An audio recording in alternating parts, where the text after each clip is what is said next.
আসসালামু আলাইকুম রহমতুল্লাহ। দীর্ঘ প্রায় 1 বছর এবং দীর্ঘ অপেক্ষার পর খুব শীঘ্রই কিছুদিনের মধ্যেই ভারতীয় ট্যুরিস্ট ভিসা বাংলাদেশিদের জন্য চালু হতে যাচ্ছে। এটা অত্যন্ত খুশির এবং আনন্দের বিষয়, কারণ বাংলাদেশ থেকে অনেক লোক ব্যবসা, চিকিৎসা, শিক্ষা এবং বিভিন্ন দেশের ভিসা প্রসেসিংয়ের জন্য ভারতে যেতে হয়। তো এই বিষয়টা অত্যন্ত গুরুত্বপূর্ণ। তো এই মুহূর্তে আমি আর কথা না বাড়িয়ে সোজা চলে যাব এই 2025 সালে যে সমস্ত ডকুমেন্টসের ভিত্তিতে আপনার ভারত ভিসা দিয়ে থাকবে, এর এক একটি করে আমি আপনাদের সামনে তুলে ধরব। 10টি ডকুমেন্টসের ভিত্তিতে ভারত আপনাদেরকে ট্যুরিস্ট ভিসা দিয়ে থাকবে। তো 1 নম্বরে হচ্ছে অল পাসপোর্ট।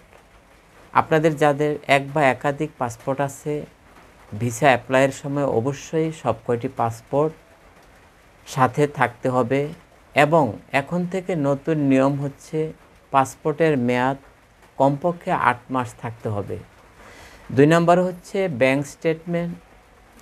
আপনার যে অ্যাকাউন্ট রয়েছে, ব্যাংক অ্যাকাউন্ট রয়েছে, 6 মাসের আপনাকে ব্যাংক স্টেটমেন্ট দিতে হবে। আর যারা ব্যাংক স্টেটমেন্ট না দিবেন তাদেরকে $150 এন্ডোর্স করতে হবে। 3 নম্বরে হচ্ছে এনআইডি। আপনার যে বাংলাদেশি নাগরিকদের যে ন্যাশনাল আইডি রয়েছে সেটি দিতে হবে।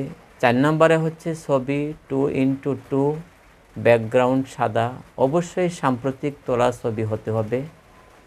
5 নম্বরে হচ্ছে বিদ্যুৎ বিল, গ্যাস বিল, পানি অথবা টেলিফোন যে কোনো একটি বিলের কপি। ফটোকপি দিলে হবে না, মেন কপি দিতে হবে। 6 নম্বরে হচ্ছে পেশা প্রমাণের জন্য যারা ব্যবসা করছেন তাদেরকে ট্রেড লাইসেন্স জমা দিতে হবে। আর যারা প্রাইভেট চাকরি করছেন বা সরকারি চাকরি করছেন তাদেরকে এনওসি জমা দিতে হবে। এখানে একটা গুরুত্বপূর্ণ বিষয় চলে আসছে, যারা চাকরি এবং ব্যবসার বাইরে আছেন তারা কি জমা দিবেন। তো এই বিষয়টা অত্যন্ত গুরুত্বপূর্ণ। এই বিষয়টা 2-1 দিনের মধ্যে আমি আপনাদেরকে স্পেশালভাবে জানিয়ে দেব। চাকরি এবং ব্যবসার বাইরে আপনাকে কি জমা দিলে আপনি ভারতীয় ভিসা পেতে পারেন। 7 নম্বর হচ্ছে পূর্বের ভিসা কপি। যাদের আগে ভারত ভ্রমণ করা আছে তাদেরকে অবশ্যই ভিসার কপিটা স্ক্যান করে বা ফটোকপি করে সাথে দিতে হবে। 8 নম্বরে হচ্ছে পুরান পাসপোর্ট হারানো গেলে অবশ্যই জিডি কপি সাথে দিতে হবে। 9 নম্বরে হচ্ছে পাসপোর্টের তথ্য পরিবর্তন। আমরা অনেকেই বিভিন্ন কারণে বা ভুল সংশোধনের জন্য পাসপোর্টের তথ্য পরিবর্তন করে থাকি।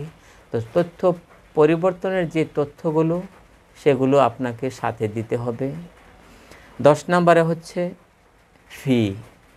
তো আগে কিন্তু পূর্বে আমাদের ভিসা ফি ছিল 824 টাকার মতন। তো এই মুহূর্তে কিন্তু ভারত আপনার বিষয়টা যদিও ইন্টারনাল মোটামুটি ফিক্সড হয়ে গেছে, সামনে ট্যুরিস্ট ভিসার জন্য 1500 টাকা ভিসা ফি নির্ধারণ করা হয়েছে। তো এই মুহূর্তে আমরা চলে আসি, সময় কতদিন লাগতে পারে এই বিষয়টা এখনও নির্ধারণ করা হয় না। এখন যখন ভিসা চালু হবে, অ্যাপ্লাই করব, ভিসা আবার আসবে, তখন অবশ্যই বা ভিসা সেন্টারে যখন আমরা অ্যাপ্লাই করতে যাব বা আপনারা যাবেন তখন সেটা আপনারা জেনে নিতে পারবেন যে ভিসা পেতে কতদিন লাগতে পারে। তবে অবশ্যই একটু সময় লাগতে পারে, যেহেতু পাসপোর্টের বিষয়টা তারা নির্ধারণ করছে যে 6 মাসের জায়গায় 8 মাস থাকতে হবে। তো ওইটার থেকে একটু ধারণা করা যাচ্ছে যে এই মুহূর্তে ভিসা পেতে হয়তোবা একটু সময় লাগতে পারে। তো ধন্যবাদ যারা ট্যুরিস্ট ভিসার অপেক্ষায় আছেন। আরও বিভিন্ন দেশের ভ্রমণ তথ্য জানতে আমাদের সঙ্গে থাকবেন। দেখা হবে আবার নতুন কোনো বিষয়, নতুন কোনো ভিডিওতে। সে পর্যন্ত ভালো থাকুন। আসসালামু আলাইকুম।